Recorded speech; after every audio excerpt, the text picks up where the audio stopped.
Start.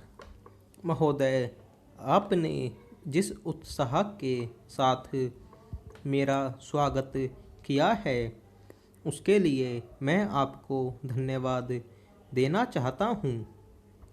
आपने ठीक ही कहा है कि मेरा यहाँ आना पहली बार नहीं है।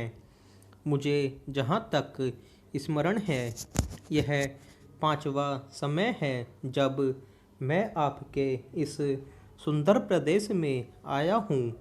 पहल जब 1922 में यहाँ आया था वह एक समय था और आज एक दूसरा ही समय है। उस समय मुझे यहाँ इसलिए आना पड़ा था कि देश के सारे बड़े बड़े नेता जेल में बंद थे। महात्मा गांधी जी भी जेल में थे और प्राय यहाँ के भी नेता जेल में थे। दुर्भाग्यवश या सौभाग्यवश किसी प्रकार मैं बाहर रह गया था और जब मुझे यह समाचार मिला कि इस प्रदेश में विशेषकर सरकार की ओर से बड़ी सख्ती हो रही है तो मैंने सोचा कि यहाँ आना आवश्यक है। पूज्य मालवीय जी से मैंने इसका जिक्र किया तो वह बड़ी प्रसन्नता के साथ यहाँ आने के लिए तैयार हो गए। यद्यपि उनकी अवस्था उस समय अधिक थी, मैं तो उस समय नवयुवक था। हम दोनों यहाँ आए यह आज से 32 वर्ष पहले की बात है और आपके इस सुंदर प्रदेश का मुझे पहल परिचय मिला। कल जब मैं यहाँ आ रहा था तो मार्ग में मुझे वह जगह दिखलाई गई जहाँ मैं बहुत कठिनता से रात भर बैलगाड़ी पर चलकर किसी प्रकार पहुँचा था। अब तो यहाँ पर कुछ अच्छी सड़कें भी बन गई हैं और कल मैं यहाँ कई मील दूर से मोटर गाड़ी पर चलकर पहुँचा। पर उन दिनों यहाँ पहुँचने का साधन केवल बैलगाड़ी थी और मुझे बैलगाड़ी से घनघोर जंगलों में यहाँ के 3-4 स्वयंसेवकों के साथ जाना पड़ा था। जब मैं उन दिनों की तुलना आज से करता हूँ तो मालूम होता है कि इन कुछ वर्षों में कितना अंतर पड़ गया है। जो काम महात्मा गांधी जी ने स्वराज्य का देश को स्वतंत्र करने का आरंभ किया था वह काम देश के सौभाग्य महात्मा गांधी की तपस्या और सब लोगों के परिश्रम तथा त्याग से सफल हुआ। 5-6 वर्ष बीत चुके जब से हम स्वतंत्र होकर पूरे दायित्व के साथ अपने देश का शासन चला रहे हैं। आज भारतवर्ष में ऐसा कोई स्थान नहीं है जहाँ के लोग अपना शासन स्वयं न चला रहे हों। महोदय, हमारा जो संविधान तैयार हुआ है उसमें भी इस बात का प्रयास किया गया है कि देश में लोकतंत्र पूरी तरह से लागू किया जाए और जनता को लोकतंत्र की सारी सुख सुविधा मिल सके।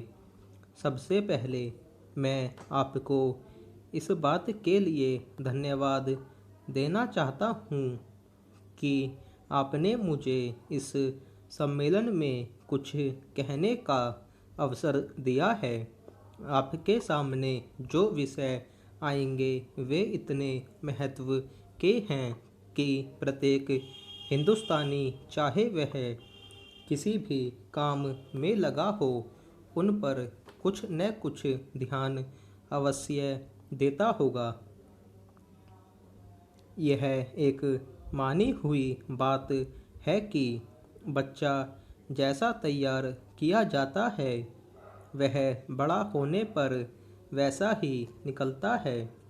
शिक्षा का काम यही है कि उसको अच्छी तरह से सुलझे तरीके पर तैयार करे और उसको इस योग्य बनाए कि उसे जिस किसी भी काम में लगाया जाए वह उस काम को कुशलता और सफलता के साथ पूरा कर सके।